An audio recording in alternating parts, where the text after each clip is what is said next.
ებრაელთა მიმართ ეპისტოლეში პავლე მოციქული დღეს ამოვიკითხე და გვეუბნება დაემორჩილეთ ჩვენ წინამძღვრებს, ვინაიდან ფხიზლობენ თქვენი სულებისთვის. რათა სიხარულით აღასრულებდნენ ამას.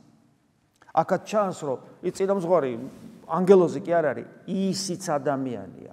და მაგრამ იმას აქვს ვალდებულება, რომ აი გამწევი ორთქმავალივით იყოს, ამ ელმავალივით, აი მატარებელს ხო აქვს გამწევი, რომელიც მიდის და ვაგონები ჩაბული. მთელი მატარებელი უნდა ჩავიდეს, გარკვეულ ქალაქში უნდა მივიდეს.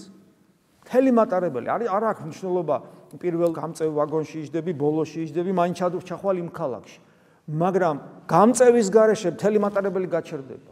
წინამძღვარს და მოძღვარს გამწევის ვალდებულება აქვს. თუ გაჩერდა მთელი მატარებელი ჩერდება. გესმით? აი ეს ვალდებულებაა. და აი ამ ვალდებულებას სიხარულით უნდა აკეთებდეს, იმიტომ რომ ისიც ადამიანია, ისიც ვაგონია პოღონ.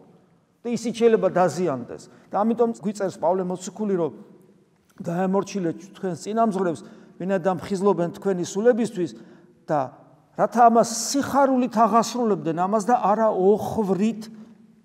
ოხრით და მე აგზელებს, რადგან ეს აღარას გარგებთ თქვენ. ანუ როცა დაამწუხრებთ. გესმით? დაღლით ადამიანია. შვილი რო ისე მოექცევა მშობელს, რომ ყელში ამოუვა და ნუ მოგლეს შვილის დანახვა რო აღარ უნდა. ხო ხდება ესეთი? აი რაღაც ეგეთი რაღაცა რო ხდება. იმიტომ რომ ასე დროს თუ შენ ასე ექცევი მოძღვარს, შენ ღმერთსაც ასე ექცევი. ჩვენ არ ვიცით, თუ ხილულ მამას, ხილულ დედას და მამას შეურაცხყოფას აყენებ. ხილული ძმა თუ არ გიყვარს, ჩვენ გონია რომ ღმერთის სიყვარული გვაქვს, რადგან რელიგიური ცხოვრება გვაქვს.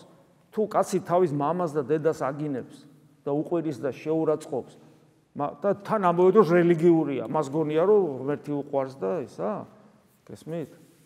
ამას ხო პირდაპირ გვეუბნება იაკობ მოციქული, რომ ხედავ და იმას არ გიყვარს და ვერ ხედავ და როგორ გიყვარს, რანაირად. და ასეთ შემთხვევაში მშვიდობის ღმერთმა გულოცავს, როცა ვემორჩილებით, ხოლო მშვიდობის ღმერთმა დაესრულყოთ თქვენ, სრულყოთ აი ამ მორჩილებაში. რათა მისი ნებისებრ აღასრულოთ ყოველი კეთილი საქმე. ისევ ღვთის ნებისადმი მორჩილება, რომ ღვთის ნების მიერ აღვასრულოთ ყოველი კეთილი საქმე. ადამიანში თუ სიმდაბლე არ არის, არავის არ დაემორჩილება. არავის. ეს მორჩილება თავისუფალი ნებით ხდება. ანუ ადამიანი ამ დროს თავისუფლებას კი არ კარგავს. თავისუფლებას კარგავ ადამიანი მაშინ როცა გაძალებენ. არავინ არაფერს არ გაძალებს, რაც გინდა ისკენ. რა თქმა უნდა, ადამიანი შეიძლება ადამიანად თქვას, რომ კი, მაგრამ დღეს ესე იგი მოძღვარი ხო შეიძლება ვერ იპოვო. კი, შეიძლება ვერ იპოვა. თუ არ ეძებ.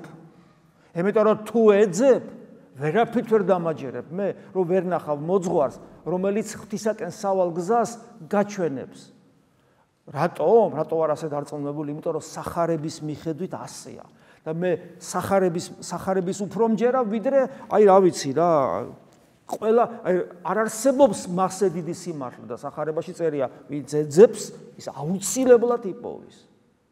მხოლოდ ჩემი გამოცდილებითაც ესე ვხედავ მე. რომ ისინი ვერ პოულობენ მოძღვრებს, რომელიც არ ეძებენ. ქრისტესთან რო ამყოფო, ქრისტეს ვერ დაინახავს მოძღვრად. იონე ოქროპირი ერთ-ერთმა მისმა საუკეთესო სულიერმა შვილმა გაყიდა იუდასავით. და იუდა კიდე თავად ქრისტეს ყიდის. იმიტომ რომ არიან ადამიანები, რომლებსაც არ ჭირდებათ მოძღვარი. განო იმიტომ რომ ბევრი იციან. იმიტომ რომ ვერ ელევიან საკუთარ სიმართლეს, საკუთარ ნებას და არაფრით არ შეუულიათ სული სიგლახაკე, რომელიც აუცილებელი პირობაა ჩვენი სასופველოში მყოფობის.